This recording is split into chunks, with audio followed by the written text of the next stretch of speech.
What's up guys, Sean here. Today I have a new knife to show you. This just came in yesterday and is the newest addition to my collection.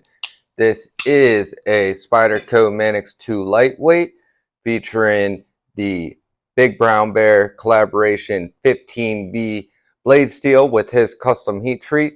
This is my current favorite blade steel. It is, in my experience, the first really the first major breakthrough in knife steel metallurgy, blade steel performance in a long time. Using this steel, the experience is, I could compare it to like MAXAMET and K390 having a baby. So you have the insane edge retention, you can just keep on going and going and going, but you don't have any of that brittleness when it comes to those tougher tasks, like maybe cutting some zip ties or stuff like that. It had the blade steel is very stable. It has a lot of carbides, so you're not going to get that chipping like you might get from MAXAMET or S110V, but you get the benefit of that same type of edge retention while also having that incredible toughness, impact resistance, and just edge stability that you get with like a K390, which is pretty much, until this 15V came out, that's pretty much the undisputed champion in my opinion, based off of my personal experiences.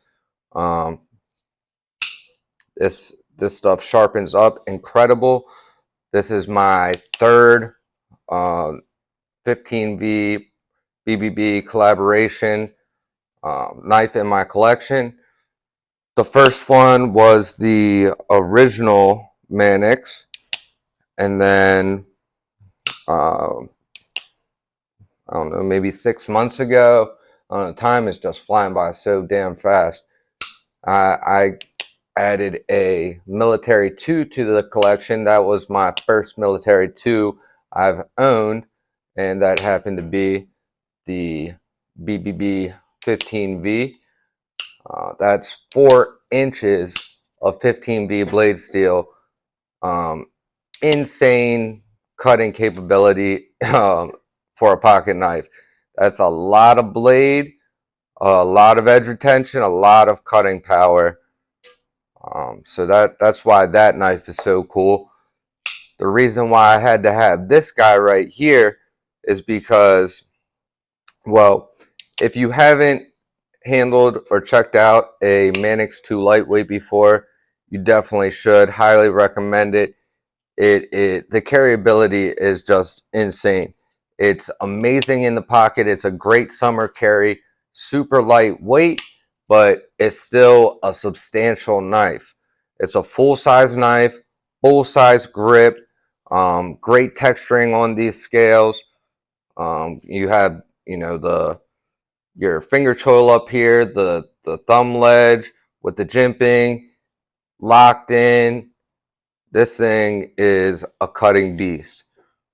Doesn't matter if you're sweaty, you're out in the heat, your hands are wet, whatever, muddy, any situation, you're going to be able to utilize this very effectively. So now that I've gone through all that rambling, let's take a quick closer look at this, and then we'll wrap this up. Alright guys, so coming over here to the tabletop view, take a closer look at it, see the Spyderco bidirectional pattern on these FRN nylon reinforced scales. One thing I really do like about the lightweight is this clamshell kind of design, full back spacer, fully enclosed back, so you're not going to get anything getting caught in between your blade and your scales, like loose pocket change, whatever, possibly dinging up your edge. However, even if this was open in the back and you got some change in there, you're not going to ding up this edge very easily, because this blade steel just has a ton of edge stability. As you can see, this is brand spanking new because I have not put my own edge on it yet. But just a beautiful knife, beautiful design. My favorite blade steel in the world. I can't give enough props and respect and thanks to Sean Houston for, you know, putting in the legwork to come up with the heat treat protocol, which is what actually makes this blade steel perform and makes it so special. And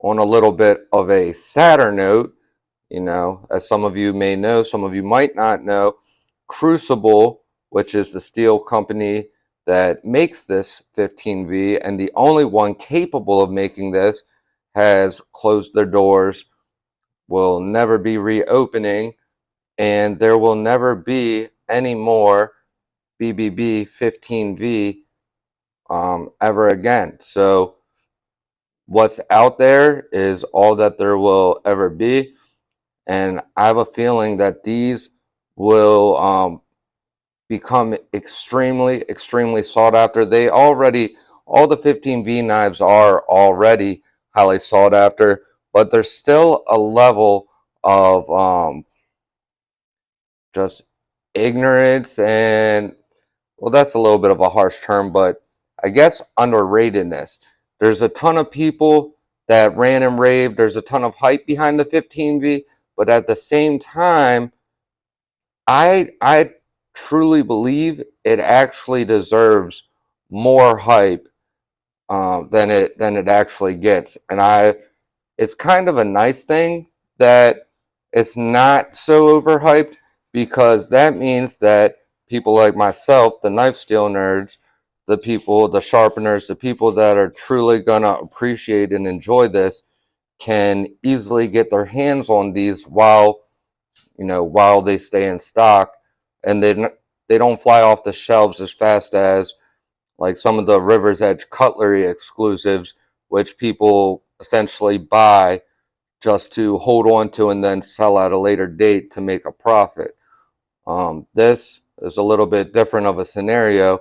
The value in this, well, it is going to be actually theoretically more limited and more rare eventually than those exclusives, but that is not what makes it so cool and you know, such a awesome thing to get your hands on.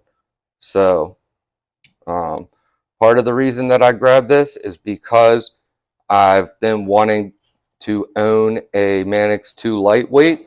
I've handled them, I've sharpened them for customers, but I do not have one of my own yet, so glad to have this now. And also because I want to have my hands on as many 15V knives as I can, because once they're all sold, that's it.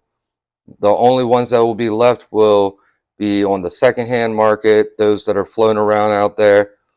And you know, it's my favorite blade steel. Performance is insane. I want to be using these for a long time. So closer up look for you guys. Thank you all for watching. Hope you guys enjoyed this one. I love you guys. Jesus loves you. Stay tuned, and I'll see you guys in the next one. Peace.